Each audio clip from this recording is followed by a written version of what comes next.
And I'm going to be talking about faking your way as a motion designer when you're really a web designer. I was just telling Shannon I should have had a really good banner ad name for this of like, 5 crazy tricks to make you a motion designer. But then none of you would have come because you would have thought I was stupid. Which you might by the end of this, but who knows?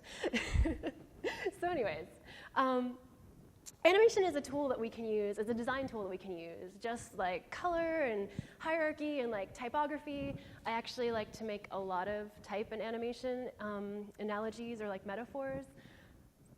That's just my thing, so there'll probably be a few of them. But I think it's really similar in the sense that like, you can just be like, pick a font, whatever. There's font there. You can read it. There's text. Or you could be like the guy who like obsesses for like hours and hours and goes through like pages and pages of my font or typekit to be like, no, I'm getting the perfect one. It's going to be perfect. It's going to be awesome.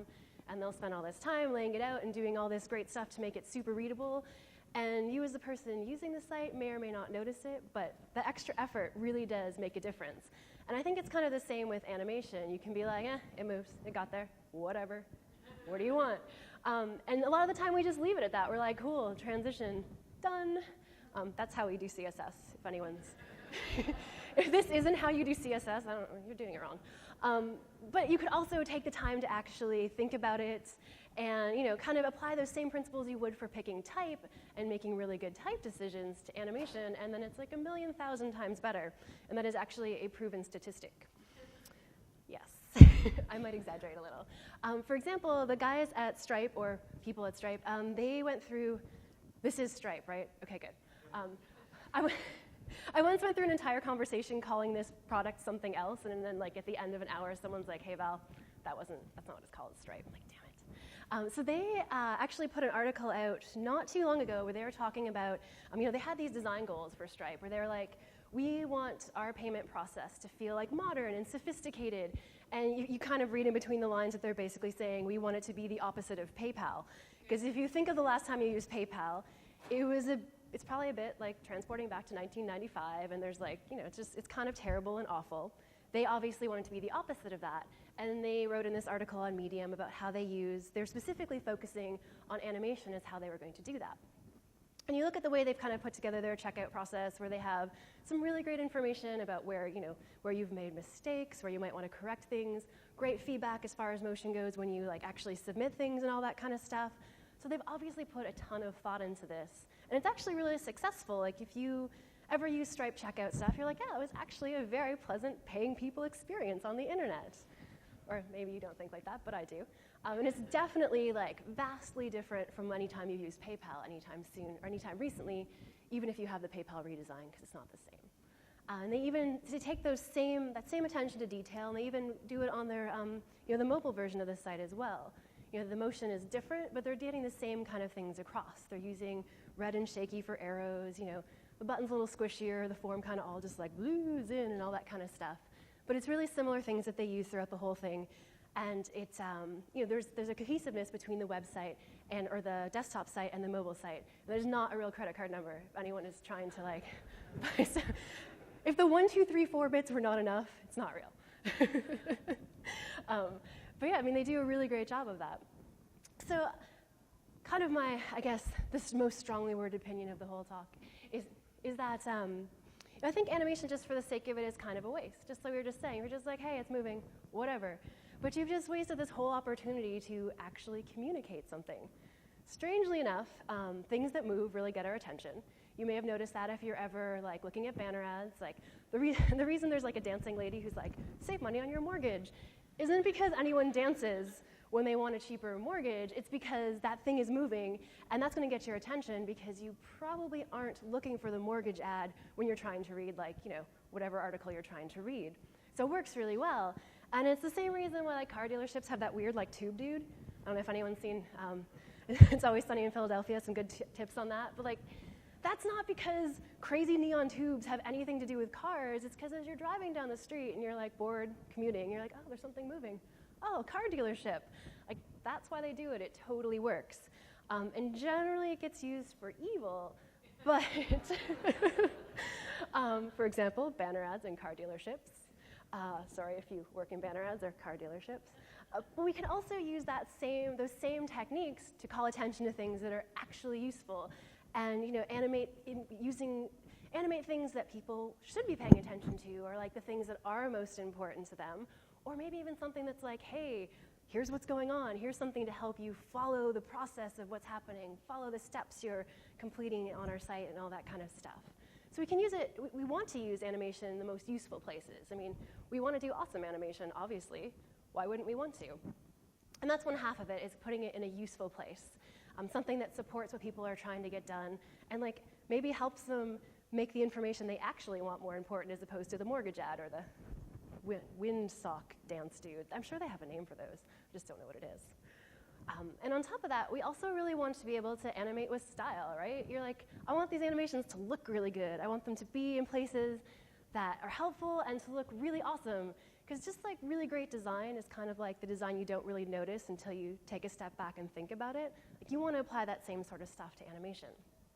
And the best animation is always the animation that's done with style and restraint, which of course is like the hardest kind to do. Because basically the only way you can get that is through practice and trying things out and like doing work. Who wants to do that? I sure don't. And it's also very subjective, right? Like, what seems awesome to you, and we'll look at a couple examples a little bit later, that someone obviously thought that they were a great idea. Maybe you think they're a great idea. Maybe I think they're awful. And neither of us is actually right or wrong on that. It's like crazy. There's no like right answers in design. What? Well, I mean, it depends who you ask, but I don't think there really is. So really quick, people who can do math in their head, what is 45 minus 8? 37? Is it still 37? Just checking. I forgot to put in time for typing. All right, so we're going to make all of you guys animation experts in the next 37 minutes. Actually, it might be 36 now, because I should have practiced typing faster. But yeah, what we're going to do in the next 37-ish minutes is go over basically a crash course in how to do really great animation, how to be animation experts. Since most of us as web designers generally aren't trained as motion designers, so let's learn how to fake it in 37 minutes. You guys ready? Okay, that was not the reaction I was expecting. It's cool. Okay, good, because it's like the only slideshow I have, so if you were like, no, damn it, I want cats or something. Sorry. Yeah, okay, so we're going to talk about two different sets of things. We're going to talk about 3 traditional animation principles and then 4 UI animation principles, and that's going to be our crash course. And we're going to start with an example that has to do with BlendConf but is completely made up. We have a made-up example of basically animating in a modal window that's like, yes, you bought tickets and you were awesome. So this is what we're starting with, if you want to see that again, because rewinding is hard. So you're booked, you've got tickets. It's like, it moved. That's basically where we're at right now. You're like, yep, it wasn't there and now it is, and that's what we've got. So to look at the code behind what's going on there, we're doing this all in CSS, although all of these things totally apply to non-CSS stuff, but I picked CSS because otherwise this would be like a 3-day-long talk. If I was going to be like, here it is in JavaScript, here it is in something else, not happening. So this is it in CSS. We've got a couple things going on, not too much just yet. We've got 2 sets of keyframes. Well, we'll do that arrow first because it's the first one in there. So we have our card, which is animating up, and it has 2 animations applied to it, a slide up, really creative name there, which is making it slide up, and then also a fade in to basically so you don't see a weird warped thing at the bottom of your screen and be like, what the hell is that? So no one wants to see that crap. And then we're using 2 different sets of keyframes to define those animations. We're using the slide up keyframes, which is basically a 0% and 100%. Very complex keyframes here, beginning and end state. Yes. It's all that fits on screen, so that's what we're doing. We're basically just saying, start out somewhere about 400 pixels down from where you are right now, and be kind of like a little bit tipped over if that's cool with you. Well, actually, we're not really asking it if it's cool with it. We're just like, flip over and be 400 pixels below where you are. And then at 100%, which is the end of the animation, we're like, go back to being translated by nothing and being rotated by nothing. So essentially, go back to what you originally were. And then our fade-in keyframes, you'd never guess, but it's going from an opacity of 0 to an opacity of 1. Yeah. So, and if you're if you haven't done CSS keyframes or animations in a while, the keyframes define the list of what's going to happen. In our case, just the beginning and end states. You can have a billion thousand more of those, but you would totally hate me if I was trying to talk about a billion thousand keyframes at 4 o'clock on a Saturday. That's what day it is. And then we take those keyframes and apply them to our card. And we're basically saying in shorthand, because I'm lazy, use the slide up animation, take 0.4 seconds, have a delay of 0, use easing of linear and animation fill mode of both, which is just kind of a habit. I always put that in there. And if you're wondering what the weird Sass variable is, it's because I was doing screen captures in CodePen, and without delaying that by a couple of seconds, my screen capturing software was just like, so you can just pretend that's not there. Slide up, Hayden, yes. So we were just looking at that. All right, so let's take a look at, or talk about 3 animation principles and figure out how we can apply those to our awesome modal window. Generally, people say there's 12 principles of animation. Some really smart old guys from Disney put together a book. And I don't mean like old in a bad way, because they've done awesome, amazing work at Disney. But they basically put together over time this book called Disney's Illusion of Life, which you've probably all heard of, I'm sure. And in that book, they have 12 rules of basically like defining how Disney makes Disney animation awesome, the rules they follow to make things great. And it's kind of this go-to list because they sort of know what they're doing. They've done it for quite some time, and it's kind of awesome. They do a really great job. So there's 12 of those. We're going to look at 3 of them and kind of do them in CSS. You should totally look at the rest of the list. It's some really great, useful stuff if you haven't already. But we'll look at the 3 kind of like, I'm going to say most important, because why not? No one can argue with me. I'm on stage. These are the 3 most important principles. I could change my mind in like 5 minutes. That's been known to happen. So the first one we'll talk about is timing. Some people say timing is everything. They'd probably be right, even about animation. And timing, in a traditional sense, is really like how objects appear to obey physics. On the internet or on the web and in interfaces in general, I would call it physics, because there's no gravity on like web pages or in web browsers. Like, it doesn't really exist. There's no real like, forces of nature. It's all just kind of whatever it is. We get to make it up entirely. So we don't have to be like, trying to write keyframes to perfectly model the exact amount of gravity in the real world, because that would be a huge waste of time. And oddly enough, if you ever go down an internet, Wikipedia, Google hole for one night or whatever, and you're kind of looking for people modeling like really exact physics engines, and then people who are just like kind of faking it. If you look at the animation in the end, as someone who is not like hugely educated in physics, you can't tell the difference. So it's like, oh, you just went through all that work, like modeling gravity and drag and all this stuff, and the end result is a bouncing ball that looks the same as like the faked one.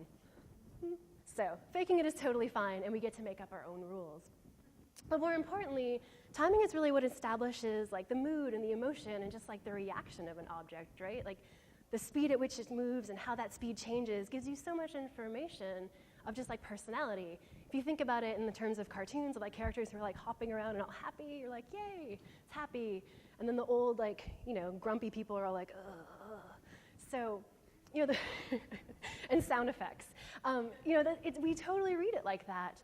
And we can apply that type of emotion and feeling to these completely inanimate objects like divs and paragraphs and sections by paying attention to this sort of stuff.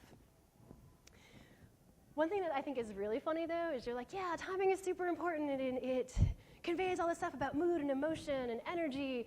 And then you look at, like, you think about CSS, and the way we mostly define timing is through animation timing function, or easing, which everyone else calls it, but whatever, CSS, it's cool. Make it a 3-word hyphenated thing instead of, like, easing. So we use the timing function for that. And then it's like, okay, so the obvious timing function options we have are these 5 things. You're like, oh, so that's our range of emotion? That sucks. And really, technically, there's like not 5, it's really only 4, because ease and ease and out are basically the same thing. Or if you're like me and you have strange opinions, you really hate ease for no apparent reason. Well, there is reasons, but nothing to get into now. But luckily, there are other options, but there's one other option for timing functions that basically makes this so much better for us, and that's the cubic Bezier curves. Cubic Beziers are amazing, and really the only downside of them is they look like number barf. It's just like, I mean, what does that mean? You're like, oh, like no one's sitting there looking at stuff and being like, you know what that button needs? It needs a little like 0.04, 0.78021. Yeah, definitely. And then like some other guy's like, no, I think it needs a 0.050102. Like no one talks like that, and no one knows what, no one defines motion in their head that way. Luckily, these also line up with easing graphs, or motion graphs, I suppose might be the better word for it. And what they do is they plot the progression of your animation against time. And essentially, all animations, especially in CSS, have a very defined beginning and a very defined end. We were looking at those keyframes we had on screen earlier. They had a 0% and 100%. 0 is bottom left, beginning. Top right is 100%, the end. And even if you had, a bunch of keyframes in between, there's still a beginning and an end, and this is what happens over the course of time. And with easing graphs, the easiest way to remember how to read them is where it's steepest, it's going faster. And where it's flattest, it's going slowest. Because it's like the rate of change, right? If it's kind of flat, it's not changing very much. And if it's steep, it's changing drastically. And this graph is actually the same, is defining the same curve as this cubic Bezier function. So, if you like to memorize lists of numbers and fours, but I think that's easier to read. And then once you start looking at the motion like this, you kind of realize that there's actually near infinite ways you can arrange this curve. This is easings.net, which is a really fun site to play around with. If you notice the columns here, we have on the far left, everything there is an ease in something. And every one of those starts out kind of flat, so at a slow rate of change, and gets steeper. So it starts out kind of slowish and speeds up as it goes. All of those do that. They all do it with slightly different shapes, which means they have a slightly different take on when they speed up, how much they speed up, how quickly it happens. The very first one, the ease in sine, kind of almost looks flat. And then the one that's like ease in quint, it's like you're just like hanging out for a really long time doing nothing. And you're like, all right, it's done. It's like taking off. And each one of those columns is similar in that sense. These curves have a similar shape, but they obviously do it in different ways. And of course, you don't have to just do those ones. You can actually go to places like cubicbezier.com and make your own curves. You can pull those little control points wherever you want. And you can even race them against the keywords if you want. But spoiler alert, it will always be a tie. Yeah.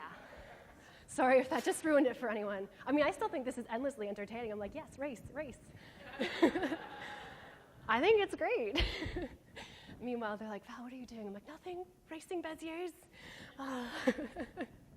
So the moral of that particular little story is that everything is better with cubic Beziers, like everything at all. Pizza, cats, life, lunch, anything is better with them.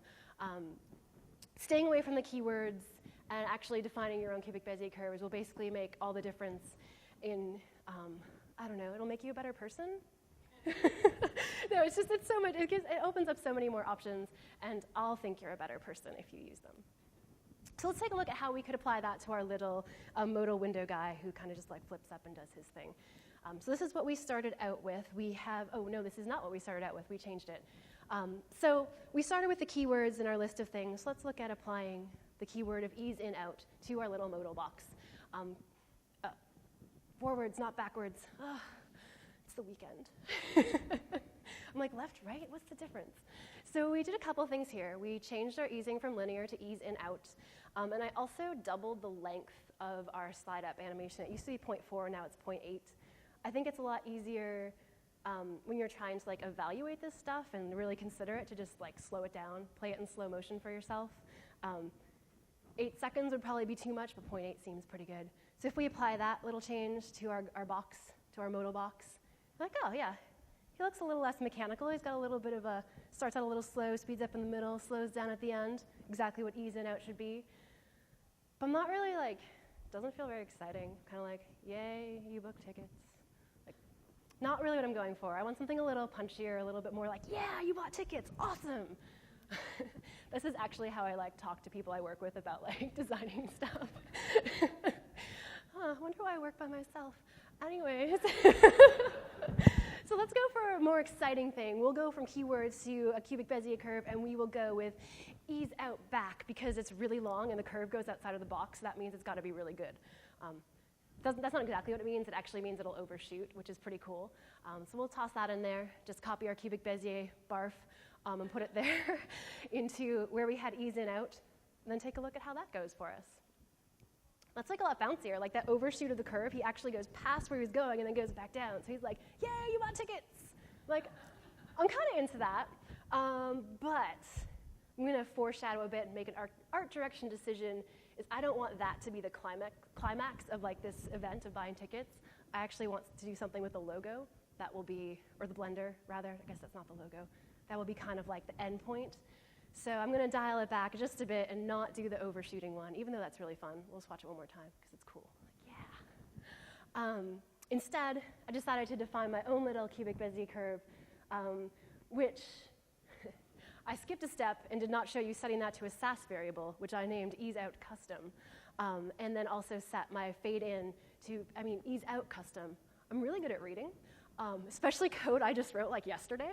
And then I set our fade in to have an ease in quad.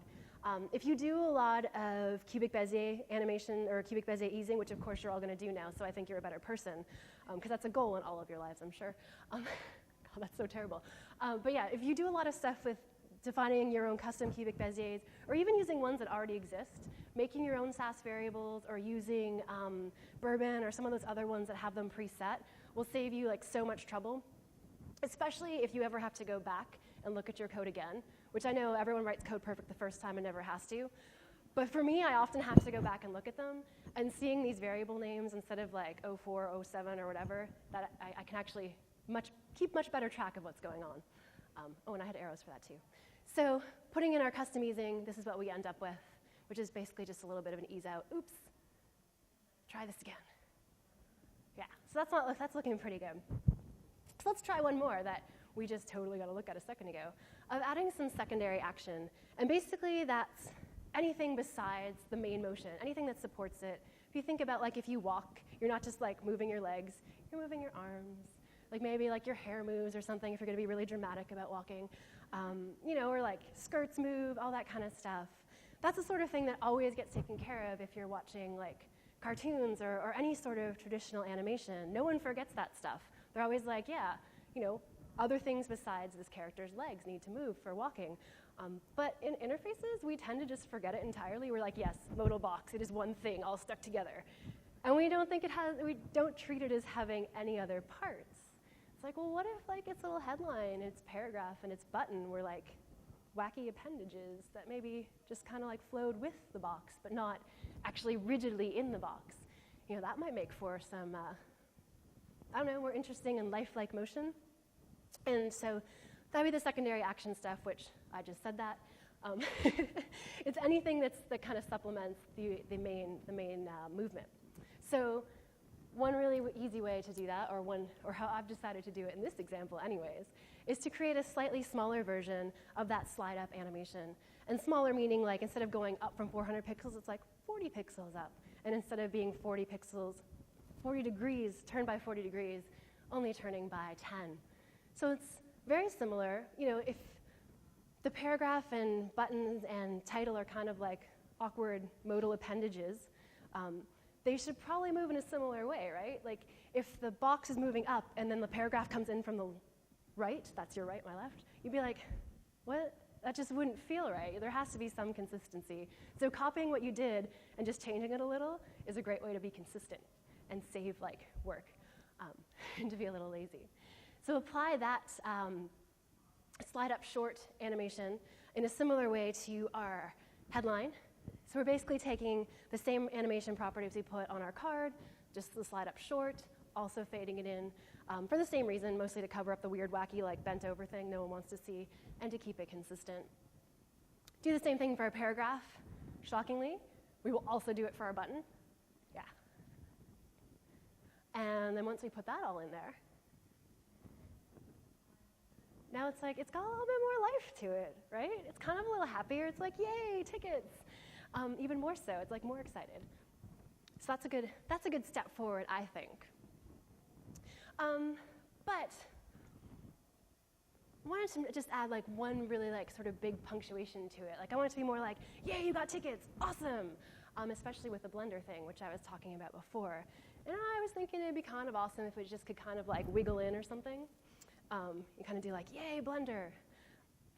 Maybe not like the most realistic Blender motion or behavior at all, but whatever. That's what I've decided I want to do here. I'm in charge. So we'll make him do something a little fancy. But to make it sort of like jiggle or do anything besides just kind of like move around or like scale, even to scale in a very like not super linear way of just being like, now I'm at 10%, now I'm at 20. What we need to do is kind of actually manipulate the shape itself, right? And right now that's just like an SVG, which is kind of a flat, weird square thing like everything else.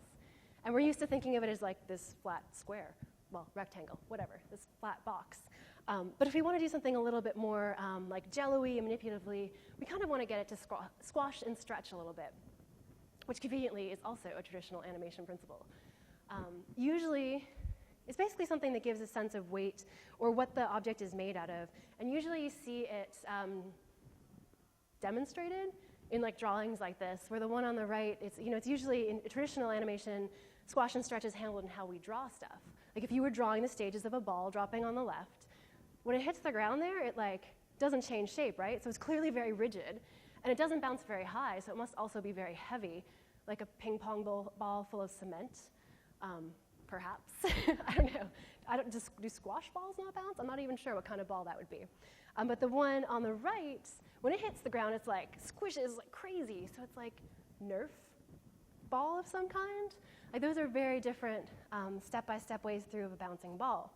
Of course, with CSS and any other computer-based stuff, we're not doing the drawing. We're making the computer do the drawing for us.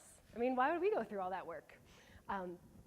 So we're going to actually have the computer do that. And generally, this is sort of read as like a funny, comical thing. When you see stuff acting like Jello, you're like, yeah, funny, cool. I've decided that mostly fits with our thing. And the way we can kind of get that Jello-y sort of like point manipulation thing with CSS is just to use some matrix transforms. Yeah, so I just put together some keyframes that look like this.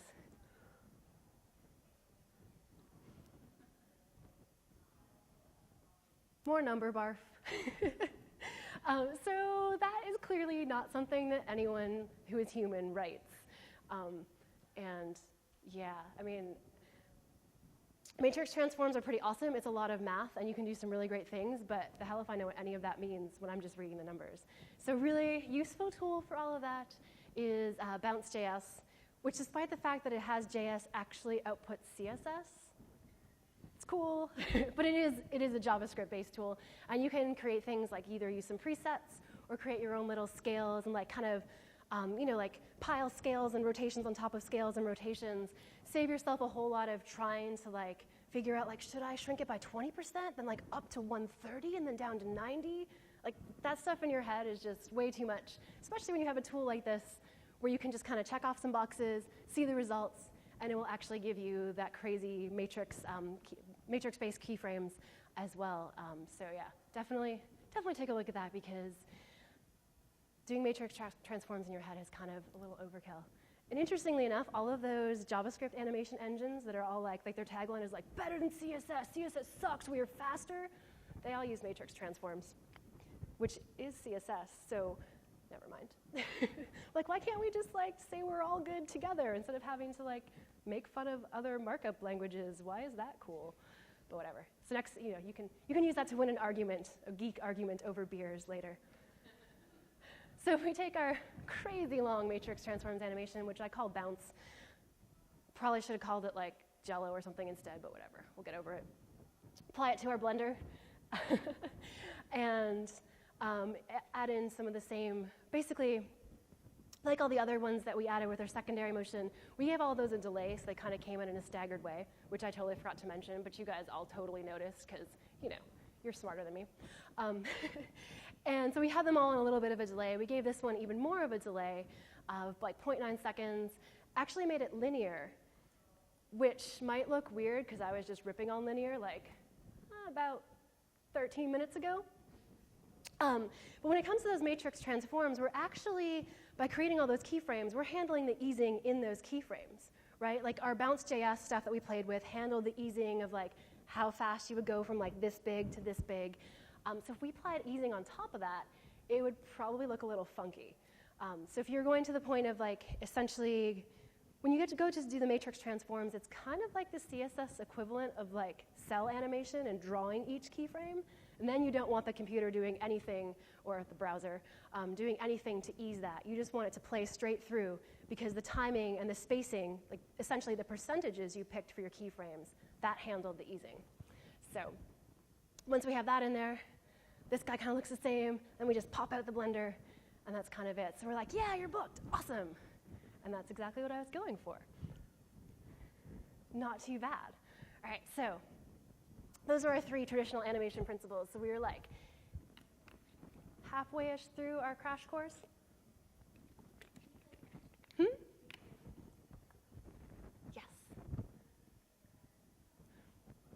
And overall, I would say like this guy probably isn't done. Once you start adding in all this little stuff like the secondary motion, suddenly you're like, oh, is it kind of coming up too slow? Should I speed it up? This is the part where you like let it sit for a bit, and then you go back to it and you start tweaking everything over and over. And I will give you, this is actually on CodePen as well, so you guys can take over and tweak from here and mess around with all this stuff, because it's super fun to play with and just see how like, oh, if I change the delay on my paragraph and title coming in, how does that affect the overall feel of it? Do I like it better? Do I think it could be, you know, there's so many places to go with that. But instead, on to more rules. These are, I guess, the 4 principles of UI animation. Funny thing is, as awesome as all this traditional animation stuff is, and as great as the stuff they've come up with doing this for like decades, it's very different animating a Disney character versus animating a thing that a person should interact with, especially a thing a person is interacting with while trying to get something done. Like, that completely changes the story. It's like, it's a whole different ballgame. There's a sports reference. Awesome. So 4 things that UI animation has to do well to be good UI animation. First is staying flexible. We looked at Stripe a little bit. You'll notice this little box here. If you were like, remember me, no, don't remember me, remember me, don't remember me. The animation of showing you that extra information doesn't finish if you click the box again before it's done. You don't have to wait for it to be like, nah, don't remember me. You can just sit there in an indecisive, like, I don't know, back and forth forever. And that's what you want to strive for, is to be able to have your animations be interruptible and be something that if people change their mind, because they totally will all the time, that they don't have to wait for your transitions to finish. And one of the places this can get tricky is, you remember our CSS animations, we had all those keyframes all listed out, right? Like, our box wasn't going to like start going to the left halfway through. He's following those keyframes. He's going from 400 below to back where he was. That's not interruptible. You know, that could be a problem sometimes. Things like transitions, on the other hand, are interruptible. So the way you end up executing animations can affect how it is to interact with them. Don't create obstacles. Sounds obvious, really easy to get stuck in a design bubble and make obstacles. This is the Wacom site. They have an animated main navigation area. There's submenus behind their main menu. As soon as you want to use the menu, it's like, don't worry, I'm out of the way. Oh, I will come back. Yay. You can go through all your different tablet thingies and go through them all and have tons of fun. And you don't even really, you know, the animation doesn't get in your way. You're fine with it. It's out of the way as soon as you want to get to your submenu. Contrast that with Square, and they're like, oh, you want to use their main navigation? Cool. Here's a modal window that will take over the site. Please wait for each item to animate in, then make your selection. You know, I mean, this site's a pretty nicely designed site, but I feel like making people wait for a modal window before they can get to your navigation is maybe getting in the way a little bit. It's maybe not the best choice for a place to put a modal window, but it's totally subjective. Maybe this makes total sense to people, maybe it doesn't. But I would watch out for getting in the way, because things like that tend to make using your site not so much fun. Interesting side note, Square did redesign their site with a different animated menu that did not take over the whole screen. But they only kept it up for like 13 days, and now they're back to the one I just showed you, so I'm really confused. It was literally up from like August 13th to like August 30th, and then it was gone. I'm not really sure why. I'm like, oh, I was gonna have a happy ending and be like, oh, I just showed you like that they did something wrong, but look, they did it right, and then they, I don't know. Shouldn't they be thinking of my talk when they're redesigning their site? I mean, really. And the third one is that readability is more important than speed. And this really goes back to timing. All of our CSS-based animations have a duration set on them, right? there tends to be a lot of discussion and worry and concern over like, well, how fast should my like transitions be? Like if I'm changing the background of my button, should it be like 0.2 seconds or 0.6 seconds or like 0.15 seconds? And we seem to want there to be like a hard, fast rule of like, yes, always 0.3, done. But it doesn't really work like that. I mean, there's kind of a range. Somewhere between 0.2 and 0.6 is pretty good for like small transitions, small interactions, basically anything you'd be covering with CSS. Because if you have a crazy multi-state situation, you are probably not doing that with CSS, at least not CSS alone, unless you really like a lot of extra work. But CSS is awesome at adding these little bits of interaction, which is like the best thing ever, in my opinion. So that's a good range, but like that's still a pretty big range. But there's a lot of things that affect how the animation reads and how fast it feels that have nothing to do with the number you stuck on the duration. For example, ease outs tend to feel more responsive than ease in or anything that's, starts out slow. I don't mean responsive like responsive. I mean more like I clicked on it and something happened. I need to think of a better word for that. Has nothing to do with like the stretchy responsiveness. Like this little video here has 2 buttons. The one on the left is ease out, and it just feels like it responds to you right away. You're like, yes, one on the left is the same, or right is the same thing, but it has an ease in, and it just feels like it hesitates a little. I mean, watching it in video, not really the same as testing it out, but that makes it seem like it's going slower, but nothing has changed. The duration's the same. More complex easing also needs more time to be readable. Those are pretty simple. Scale up with an ease in, ease out, no big deal. This is also a pretty simple motion. Just this guy stretching when you mess over him. Very realistic. And right now, I think it's like an ease in out that's going on there. But if we go and we just change one thing and set that transition to use one of those overshooting curves, a cubic Bezier curve that kind of like bounces out beyond, when we try it again, it's like nothing else has changed with the easing, and suddenly it feels like it's going a lot faster. So what happens between 0 seconds and 0.2 seconds really affects how fast it feels. And the only way to really know if it feels fast enough or feels right is to test it. I know, it's more work. And the very last one, and this one is my favorite. It's to make sure the motion matches your message. Kind of like what I said at the very beginning, that animating stuff just for the sake of having animation is a waste of this chance to communicate. I'll show you what I mean. This is Dots, a game probably a lot of you guys have played. And this is the settings menu, but it behaves and animates almost exactly the same as playing the game does. You're like, yay, dots, woo, awesome. I like to call it kind of like a Muppet-like transition because it reminds me of Muppet dances. Maybe one other person agrees with me on that. But that you take that same bouncy fun, yeah, we're playing dots motion, and you apply it to the Apple menu, and you're just the Apple products menu, you're like, what the hell is going on? No, I mean, I own a lot of Apple products, and they do not bounce well. That is not right. And it totally doesn't fit, and it's so disappointing because you're like, Apple, you missed this huge opportunity when you're normally so consistent with your brand messaging, and you put this up as the motion. Literally, I bet it was some intern who was like, yay, look what I can do. And it's just this complete missed opportunity. It's not stopping us from buying Apple products. They're not losing any money on it, but you guys, it's so obvious. Thankfully, I know a guy at Apple, and this motion has been there since about 2010. And every time I've talked to my friend John that works at Apple, I'm like, hey, John, that easing's still there. The Muppet easing is still there. Every time, for years. And now finally, around the time of the iWatch announcement, earlier this week, they've changed their menu. Yeah. No more bounce. No more crazy bounce. So if that easing was bothering any of you guys, you can totally thank me for my persistence in making sure Apple changed their site. Because I'm sure it's totally because of my really horrible bothering. Strangely, he stopped answering my text messages a year ago. Anyways, I thought that was really cool that they finally actually fixed that. So, let me see. Sorry, keynote thing. Oh my God. So to sum all of it up, oops. Yes, oh cool, it did change. Right now on the web, when it comes to animating stuff with web standards, we are so completely right at the very beginning. If you're ever thinking oh, I just know how to do all this stuff perfectly, this is the end of our crash course. This is the pep talk part. Forgot to say that. If you're oh, I never, this is really frustrating to do in CSS. It should work more like After Effects, but it doesn't. And all these things, it's we're at the very start.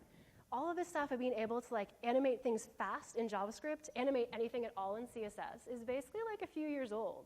That's not very long. Like all these other mediums have been able to do this forever. And there's so many more things we can do and so much more coming down of just like different editors and tools we'll be able to use, even changes to the spec that they're all talking about and things that will be added. It's like, this is a super exciting time to be doing this because we're right at the very start and it's only going to get better. So I hope all of you guys will go out and, let's try this. There we go. Apparently my remote doesn't work anymore. Try this stuff out, mess around with it. Even if it's not perfect for what you want to do, just go out and try things and make stuff up, play around with it, and go make the awesomest of things. Because I think that we've done the tiniest bit of what we can do with like UI animation and just motion on the web in general when it comes to all of this stuff. And I'm really excited to see what we're going to do next. So I'm excited about it. Hopefully you guys are too. And that's kind of it. So thanks, guys, for listening to me on a Saturday afternoon.